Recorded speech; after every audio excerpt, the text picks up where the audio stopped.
que Dieu a abandonné un homme à son propre sort, c'est la chose la plus grave qui puisse arriver. Et pourquoi c'est la chose la plus grave? Parce que la corruption qui est dans continue de tomber encore plus bas, plus bas, plus bas, plus bas, plus bas, jusqu'à ce que il n'y a plus rien. Il dit, c'est pourquoi, un peu comme dit, vous voulez faire comme bon vous semble. Vous ne voulez pas vous soumettre à ma parole. Bon, je vous laisse à votre sort. Allez et récoltez les conséquences de vos actions. Que vos choix soient votre propre chacun. Et cela ne veut pas dire que c'est fini. En attendant la colère éternelle de Dieu. En attendant le compte. En attendant.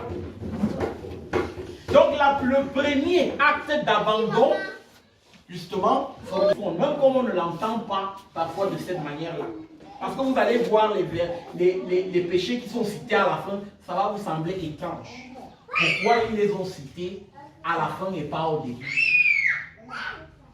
Vous comprenez?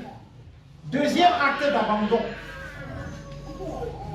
Il dit justement, eux qui ont changé la vérité du Dieu en mensonge et qui ont adoré et servi la créature. Donc, verset 26. C'est pourquoi Dieu les a livrés, les a abandonnés à des passions infâmes. Car leurs femmes ont changé l'usage naturel en celui qui est contre nature. Et de même, les hommes, abandonnant l'usage naturel de la femme, se sont enflammés dans leurs désirs des uns pour les autres, commettant avec honte des choses infâmes et recevant en eux-mêmes le salaire que méritait leur égarement. Deuxième acte d'abandon mentionné dans les Écritures. Il dit que c'est une progression.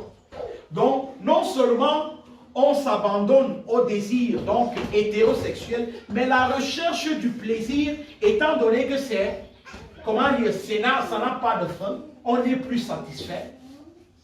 On continue notre recherche au point où justement on pêche d'abord selon la nature et on pêche ensuite contre nature. Et ce que je disais ici tantôt, c'est que quand nous lisons ces versets-là, ne commencez pas à pointer du doigt vos frères ou les personnes qui sont dehors.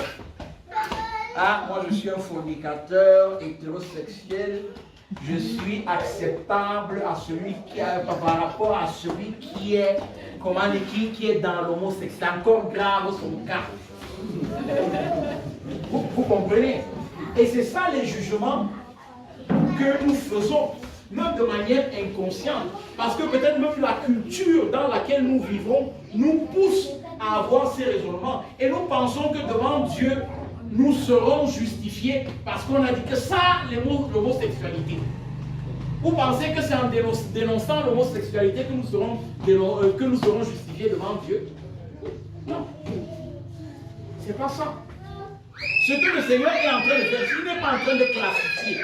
Il est en train de démontrer combien le péché est profond et peut déstabiliser les raisonnements des hommes. Au point où ce qui est contre nature n'est plus vu tel, comme tel. C'est ça le problème. Et regardez le dernier type d'égarement. Notez bien, je vous dis, on ne fait que descendre. Les versets finaux. Donc il dit, verset 28. Comme ils ne se sont pas souciés de connaître Dieu, Dieu les a livrés à leur sens réprouvé. Ma soeur, lis-le dans ta version. C'est un peu plus simple. Dans la version que tu appelles verset 28 jusqu'au verset 31. Relis encore. Verset 28 jusqu'au verset 31. Ils n'ont pas jugé bon de connaître Dieu.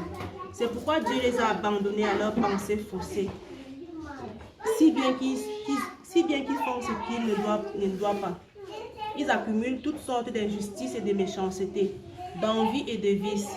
Ils sont pleins de jalousie, de meurtre, de querelles, de trahison, de perversité. Ce sont des médisants, des calomniateurs, des ennemis de Dieu, arrogants, orgueilleux, fanfarons, ingénieux à faire le mal. Ils manquent à leur propre devoir envers leurs parents. Ils sont dépourvus d'intelligence et de loyauté, insensibles, impitoyables. Amen. Merci. Regardez, si vous pensiez que la plus grosse forme de corruption, c'est tomber dans l'homosexualité, il dit tous les péchés qu'il a cités là. C'est ça la plus grosse forme. Il dit au point où il n'y a plus de frein inhibiteur dans nos têtes. Il dit il n'y a plus de frein. On vit sa vie de manière justement où il n'y a même plus de garde. Même notre conscience est faussée.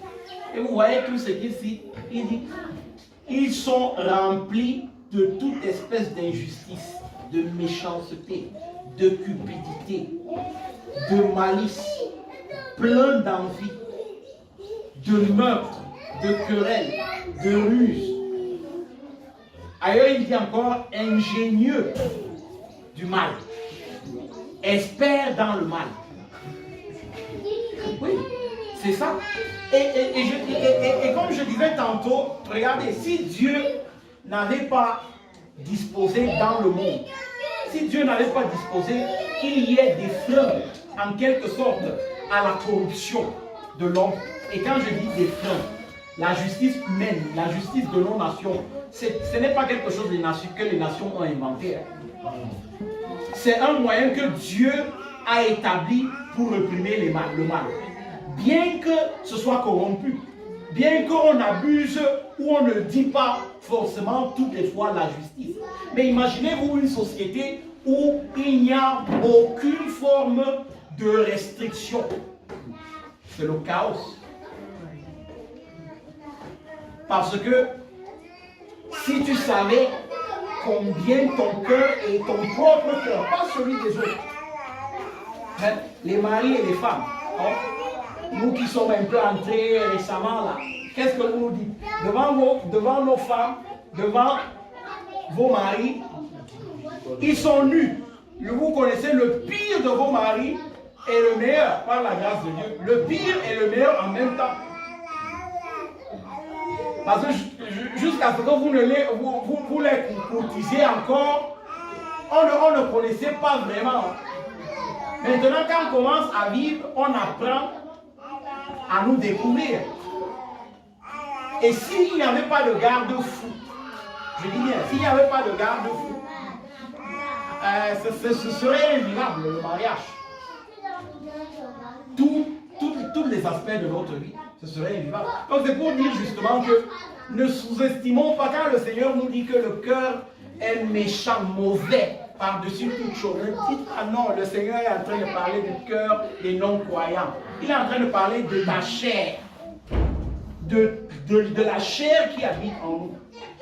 Et comme je mentionnais la fois dernière, pour conclure, comme je mentionnais la fois dernière dimanche, qu'il y a quelque chose que nous ne devons pas oublier dans la vie chrétienne. Un homme a une seule identité. Un homme a toujours, à un moment donné, une seule identité. Et même les chrétiens. Donc, avant que nous naissions de nouveau, ce qui nous identifiait, notre identité, c'était la façon de vivre que nous avions. Nos péchés, peut-être on reconnaissait quelqu'un comme la prostituée, comme celui-là, le menteur, ainsi de suite. Cela faisait en quelque sorte son identité. Et une fois que nous croyons en Jésus, Jésus nous donne une nouvelle identité. Mais ce qui reste, c'est quoi? C'est le fait que, nonobstant nous avons une seule identité, c'est-à-dire que si on devait observer ma vie en général, la sculpter, on me reconnaîtrait comme une telle personne, comme un disciple de Christ. Pas parce que je suis parfait, pas parce que j'ai atteint justement le sommet de perfection, non, mais parce que la manière dont je vis témoigne en général que je suis un disciple de Christ. Mais ce qui cohabite en nous, on a une seule identité, mais on a deux natures. Deux natures. La nature qui a été renouvelée, l'homme nouveau, qui ne se corrompt pas. Parce que quand les Écritures nous disent que nous sommes devenus une nouvelle créature, la nouvelle créature que Dieu fait est une créature qui ne se corrompt pas. Une créature qui grandit jour après jour dans l'amour, dans la justice et dans la sainteté de Dieu. Mais l'autre nature qui reste encore collée avec nous, c'est la nature pécheresse qui habite dans la chair. Voilà pourquoi Jésus n'est pas venu racheter notre chair. Le Seigneur Jésus n'est pas venu racheter la chair. Il n'est pas venu rendre la chair acceptable. La chair aux yeux de Dieu sera toujours quelque chose de répugnant. Voilà pourquoi Jésus-Christ dit: qui veut venir après moi renonce à soi-même, se charge de sa croix. La croix, c'est quoi? C'est une déclaration de mort. Déclaration de mort à l'homme nouveau? Non. Déclaration de mort à la chair. Amen. C'est ça le point. C'est la chair que nous devons crucifier, non plus mes désirs, tes désirs. Seigneur, que veux-tu que je fasse aujourd'hui pour glorifier ton nom? Comment veux-tu que je marche? Parfois on pense que notre plus grand problème, ce sont les circonstances que nous vivons, les difficultés que nous vivons, les besoins que nous vivons. Non, notre plus grand problème, c'est parce qu'on n'apprend pas à dépendre exclusivement de Dieu. On veut dépendre de Dieu à moitié, un peu avec Dieu, un peu avec notre vision, nos pensées, nos projets, nos soucis, nos cela. Et parfois, on veut utiliser Dieu pour accomplir notre volonté. Et c'est ça le plus gros piège dans la vie chrétienne. Le chrétien le plus libre, ce n'est pas celui qui met toujours en avant ce qu'il pense que ce serait bon pour lui. Comme si nous pouvions suggérer à Dieu ce qui est bon pour nous. Comme s'il n'avait pas suffisamment d'éléments pour savoir ce qui est bon pour nous. Voilà pourquoi nous disons souvent que le problème, ton problème n'est pas le vrai problème. Ce que tu penses être ton problème n'est pas le vrai problème. Et pour résoudre ton problème, tu dois comprendre la racine de ton problème. Le vrai problème. Tu dois demander au Seigneur, révèle-moi le vrai problème. Le vrai problème de mon cœur. Seulement alors, tu pourras voir les choses comme Dieu les voit. Et alors, tu auras la solution. Parce que nous ne voulons pas voir les choses comme Dieu les voit. Tu es jeune, peut-être tu as le désir de te marier. Tu dis que ouais, si seulement je pouvais avoir la compagne en ce moment, Seigneur, mais pourquoi tous les autres se marient et pas moi? Pendant que le Seigneur veut d'abord travailler dans ton cœur. Il veut faire quelque chose que probablement quand tu seras marié, ce sera difficile que tu l'affrontes. Il veut d'abord le travailler là. Est-ce que tu vas lui faire confiance? Le Seigneur connaît, il a déjà préparé toutes choses. Est-ce que vous croyez que Dieu donne de bons dons à ses enfants? Et si on croit cela, pourquoi on tremble? Pourquoi on tremble? Pourquoi nous avons souvent l'habitude de penser que Dieu, d'une manière ou d'une autre, il va nous rendre à jouir des bénédictions que le Seigneur donne à nos frères? Et comprenez, c'est très difficile. Hein? C'est très difficile. On apprend plus facilement à pleurer avec les uns qu'à se réjouir avec les autres. Vous comprenez? Il faut justement, pour te réjouir de la bénédiction de quelqu'un, il faut que ton moi soit piétiné. Que pendant qu'il est en train de jubiler, tu jubiles comme si c'était toi-même qui était en train. Parce que Tu vois le frère, tu dis waouh, béni sois-tu mon frère pour ce que le Seigneur t'a fait. Mais le problème c'est parce qu'il y a notre moi.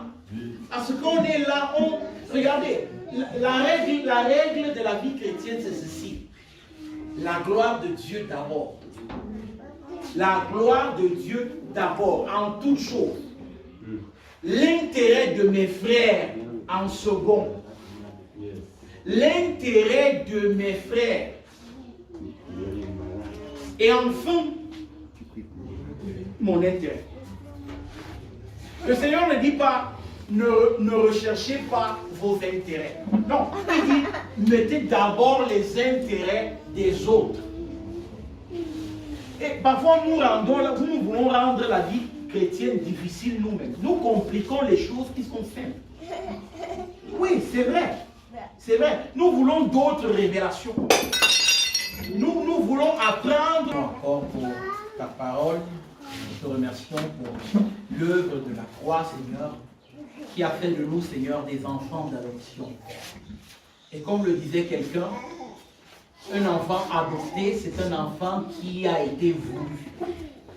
Parfois, nous entendons, même dans le monde, des personnes qui disent « Ah, je suis devenu enceinte, mais on ne le cherchait pas en ce moment-là. » Mais quand il s'agit de l'adoption, c'est un choix volontaire, bien réfléchi.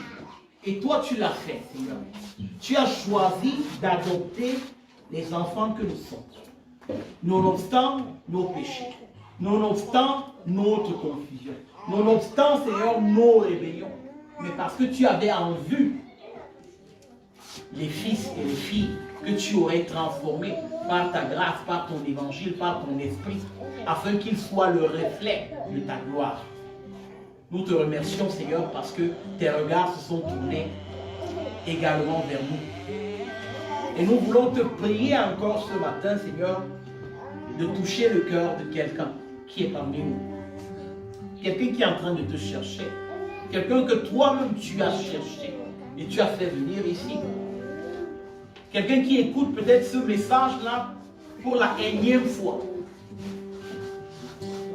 Seigneur, accomplis tes bons desseins dans le cœur de tout un chacun. Délivre les prisonniers et les captifs. Délivre-les afin qu'ils célèbrent ton nom, Seigneur. Car ce n'est pas le séjour des morts qui puisse célébrer ton nom. Ô Esprit de vie, souffle encore sur ces corps de mort. Manifeste-toi.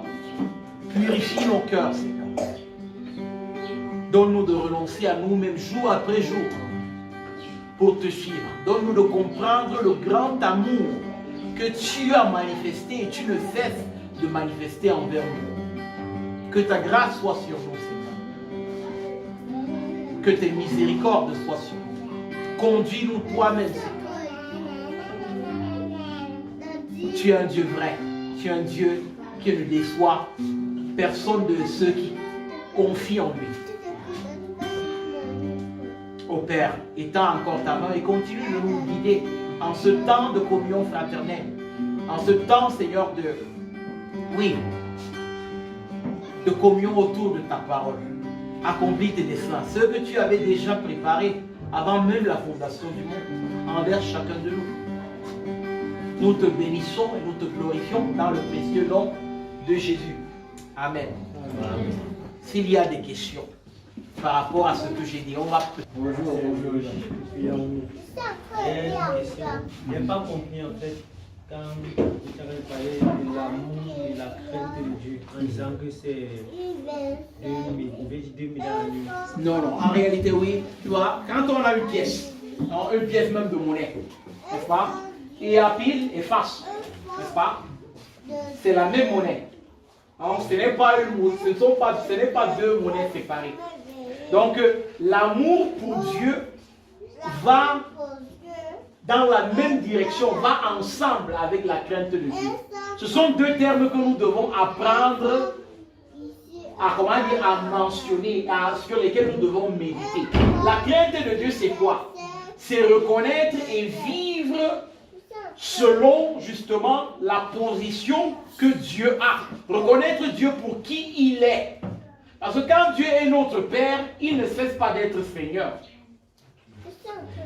Dieu nous fait en sorte que nous l'appelons Père. Un Père qui est proche de nous, qui est beaucoup plus proche de nous, mais en même temps, il est le Dieu de l'univers, à qui nous devons soumission, obéissance, parce que c'est un grand roi. C'est l'amour parental humain à l'amour de Dieu, au point où on oublie la crainte qu'on doit avoir pour Dieu. C'est pour cela que j'ai dit, dans les églises aujourd'hui, on parle beaucoup trop de l'amour de Dieu et on va même outre. Et on ne l'associe pas avec la crainte. Alors que ce sont des choses qui sont inséparables, indivisibles. Quand on parle de colère de Dieu, même dans les églises, aujourd'hui on ne parle plus de la colère de Dieu. Ah, si tu commences à évangéliser, tu parles aux gens de la colère de Dieu, ils ne vont pas venir. Ils ne vont pas écouter. Est-ce que tu es là pour prêcher ton évangile à toi? Pour prêcher ta parole à toi? Qu'est-ce que tu veux inventer? Qu'est-ce que tu veux inventer? Tu te rends compte que tu seras redevable de toute parole que tu auras prononcée, toute parole vaine que tu auras prononcée devant Dieu. Faisons attention. Voilà pourquoi on doit, le Seigneur lui dit, voilà sur qui je poserai les regards favorables. Sur celui qui est humble, celui qui souffre. Et qui se rappelle du verset? Et qui tremble à ma parole. Qui tremble à ma parole. Je pense que c'est dans Jérémie, si je me rappelle bien. Voici celui sur qui je poserai les regards favorables. Et si on n'a pas appris à trembler devant la parole de Dieu, on doit demander à Dieu de nous enseigner à trembler devant sa parole. Quelqu'un d'autre?